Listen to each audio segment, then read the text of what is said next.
ejina kono nyame adoma on the 17th ye bo ye matcha edikan no question is the excitement around World Cups ayakono afi de ebzapanyi entesa ye nyana sa na seke ketokreku first time ayeko World Cup and come the beche no na wakobida in 2022 ye kono na ye FA president it for me preparations ebzapanyi you qualify for World Cup no when we played Comoros. Kabi yani Comoros ni abono 2025. If I qualify for World Cup, I'm say afi yaba. We had months to prepare. Months to prepare. Coach na did Carlos Queiroz. Yen yaso da form ewo Black Stars campo. Ene ne nioma waya no emayimu bi enya hotoso se. Ye de panyi bantama. Me I'm not looking at the World Cup because me nye hypocrite. Ma be ka say ketokreku die ni bi.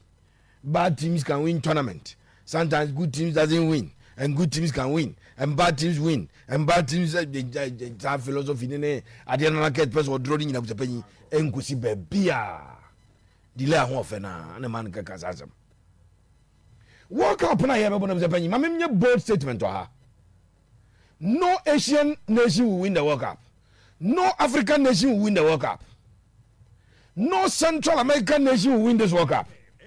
Host me and say obi na obeje World Cup no omo ambeje World Cup no South America ni Europe na no kura nyi omo nyina Europe for no omo nyene metuma yi omo firi mu a kire ho na no ka che say Spain amongst the 8 nations omaje World Cup nyaza na gan na World Cup ya bodo do say ena Spain amongst the 8 nations omaje so mo ho je ni momo Brazil, Argentina, Uruguay for your chance no mo ji bi na si enei Uruguay bi bien wadi Uruguay ba beje World Cup e wo yen lifetime ye etimi uko ayiwa Europe a Portugal players mo produce isabio mu nyina mo anye World Cup da o mo nyi bi da.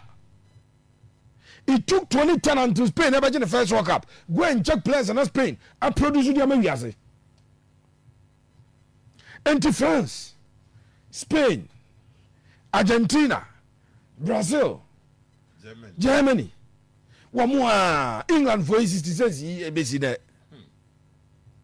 It World Cup bring idea was the surprises in the cohort. Tinanka me pese. Ye fa coach wo nim na djuma nim wadwuma no nim dia ntama and can win a preparation for the next African Cup of Nations of Japan.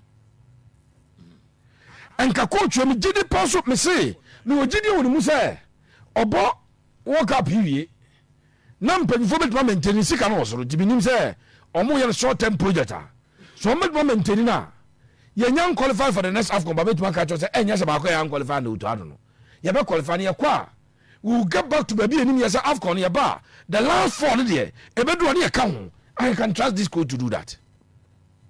Why are they be uramo ye training base I was America for so there go mfa bibia serious so baby baby ye training e why American Athletics University just a campus